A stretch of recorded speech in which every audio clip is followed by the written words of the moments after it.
Hi guys, welcome back. I'm gonna help you to get to your dream life. This video is focused specifically on people. The people are going to help to create your dream life. Part of the reason why my life has become so amazing is because I have amazing people in my life. I have amazing friends, I have amazing mentors, and the people that I interact with, the strangers even that I interact with, add to that. Every single person that I know and meet is collaborating to create my dream life. And that's the very best part. And in this video, I'm gonna help you so that you guys can have the same thing. My first tip is a bit cliche, but be yourself. Be yourself to even the people that you are meeting for the first time. I used to gatekeep my personality, and that got me absolutely nowhere in life. When I began to just treat people like they were my friends, very comfortable, very confident, my life has since changed. I've been able to get more meaningful relationships. I've had more friendships. I've had more opportunities as a result of that. I get free things all the time. All the time. I get free things. I get access to things just because I treat strangers like they are my friends. You guys have to start doing this. Talk about yourself more. I know it's so uncomfortable, but we have to begin speaking about ourselves more. And I know that women in particular struggle with this. If something in your life excites you, whether that's a hobby, an accomplishment, a milestone, whatever that may be, a skincare routine, you should talk about it. Talk about it and make it conversation anywhere, even in the workplace. And I know you guys are gonna think I'm crazy, but for me, I had a very magnetic time working in investment banking, which is a field that no one would ever associate with having a great social life. But I did because I talked about anything but work. I would talk about small things that I did over the weekend. I wouldn't ever divulge like personal social information about myself, but oh yeah, I went to the farmer's market and I saw this over the weekend. That's it. That is just 1% of my entire life. But to go into great detail about something that excited me at the farmer's market is so magnetic. And I can tell you guys this because for me, I absolutely am obsessed with people who have special interests. When someone tells me that they are obsessed with shoes, or they're obsessed with certain types of bags, or they're obsessed with certain types of clothing, whatever it may be, they're a collector of whatever kind of item you could think of, I am immediately interested. I love hearing people speak about what makes them so happy because suddenly my passion is piqued. I'm like, whoa, this person is talking about something that I overlook constantly in such a magnetic way. I want to partake. And that's truly how I feel. So if you begin to just look at your life in a little bit of a different lens and think, wow, if I just talked about this more, other people would share this interest with me, you will actually find that other people will share that interest with you and they will share that interest in you as well. And on the same topic of being yourself, do not be afraid to be weird. People think that I'm so weird and I literally could not care less because a lot of people think that I'm amazing and that I'm incredible and that I'm unique.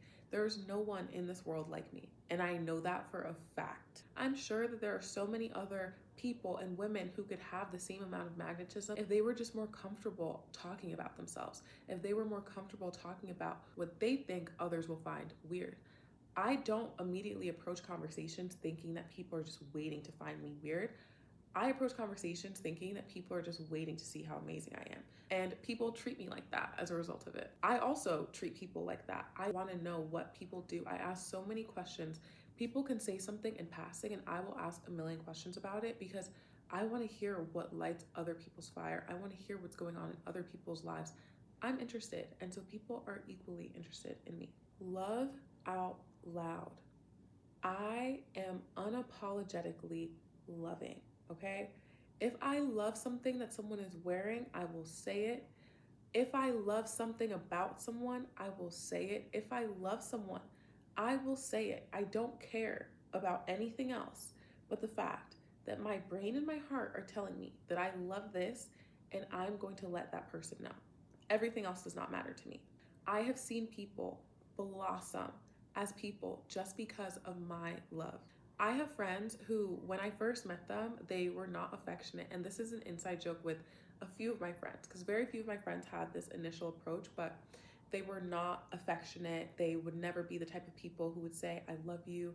And honestly, a lot of that comes from how you're raised. If you're raised in a family where you don't often say that you love each other, it's not really going to feel comfortable to tell other people that you love them. And if you don't receive a lot of compliments of people telling you that they love something about you, it's going to feel unfamiliar to give people compliments as well.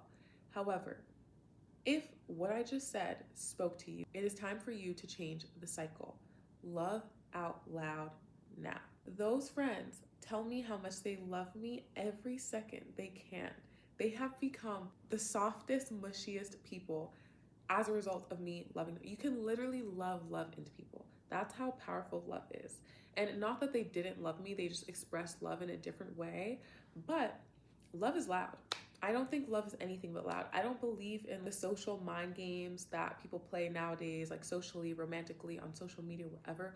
I don't believe in that. That is not love. If you actually love someone or love something, it is not discreet. It shows itself whether you want to or not. Unfortunately, for some people, they work so hard to hide their love for others that it shows up as envy. Envy is love as well. People love people so much that they fight it so hard that it begins to show itself as hate. That's how powerful love is. It's going to show itself regardless. So take control and love out loud. It takes nothing from you to tell someone that you love them. In fact, it actually will only benefit you in the end. My third piece of advice: believe what people say. I have two approaches to this. So first, I have had this happen pretty often where someone will come up to me and I'm so excited for a potential friendship or whatever we might talk about, potential conversation, potential interaction, whatever. And she says, "Oh, I thought you were gonna be so stuck up. I thought you would be up."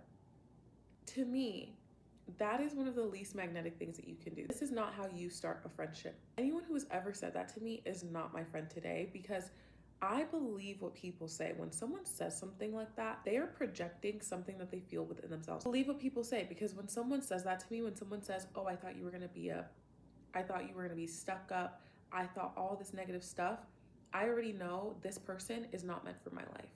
This person is not someone that I want in my life. This person is not someone that I want around my loved ones. I don't want someone who is actively seeking to find negativity in anything. I want people who find positivity in anything. Give people the benefit of the doubt. Wait until a first impression before you make a judgment about somebody.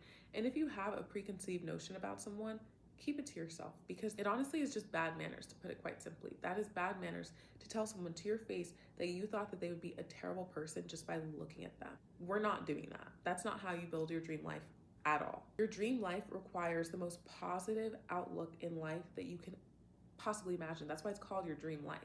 Your dream life has no negativity in there. Yes, negativity exists, but we focus on positivity. If your friends are giving little side comments and side jokes to put you down, you have to believe what they're saying, that they actually think those things about you. So many times people will give backhanded compliments and say these jokes and say, "Haha, I was just joking." But no, they said it for a reason. Don't take it with a grain of salt. No person that loves you should ever make a joke at your expense. That is not funny at all. Now, the second part to believing what people say, I can't tell you how many times someone has said something negative about themselves and it was like self-fulfilling prophecy. Like, this person told me that they were a bad person, and then I watched it play out. I have been so accustomed to this to the point now when someone says something like that, I already know what I'm in for, so I make sure to keep a distance. But I know for some people, we ignore the signs. We'll say, "Oh, no, you're not," and then we'll find out later. Do not wait to find out. If someone tells you that they're a bad person, that they like to do negative things, that they will do negative things, that they just aren't a healthy, conducive, happy person, believe them. Believe them and do not give them the benefit of the doubt to the point where you are now the victim of what they said that they were going to be. Use your best judgment and believe what people say about themselves, because people know themselves better than you do. I promise you, everyone knows themselves better than everyone else does. Be detached. When people show you who they are, you better believe them and you better get ready to keep stepping. When people hurt you, forgive them. And it's okay to set boundaries. Just because you forgive somebody doesn't mean that you have to be their friend. And I've had to learn that. I have literally forgiven people for doing something to me. Let them stay a little while longer and watch them do it again in my face. Revoke access. You don't have to absolutely remove everyone from your life, but you can demote and you can revoke access. In order to learn how to master detachment, and I think detachment will have to be an entirely separate video, but in order to be detached, in order to master detachment, you have to begin to love yourself. You have to love yourself relentlessly. You have to be able to trust yourself. I can trust myself so well that I know if I need to leave someone, I will leave them like this because I trust myself. I know that my intuition is strong. I know that my intuition tells me things about people before my brain even tells me about people. And it has never, ever failed me, ever. Anyone in my life that I've ever either revoked access to or removed from my life, I have never regretted. I have always, even at times when I thought I should look back, maybe I was too harsh, I was always proven right. Trust your intuition always. I really hope that this video helps you guys, and I hope that this is a stepping stone for you to get the dream people that are involved in your dream life. I hope you guys enjoyed this video, and I'm gonna work so much harder to be more consistent so that I can give you guys all of the content that is in my head constantly to share with you. And yeah, I'll see you guys next time. Bye.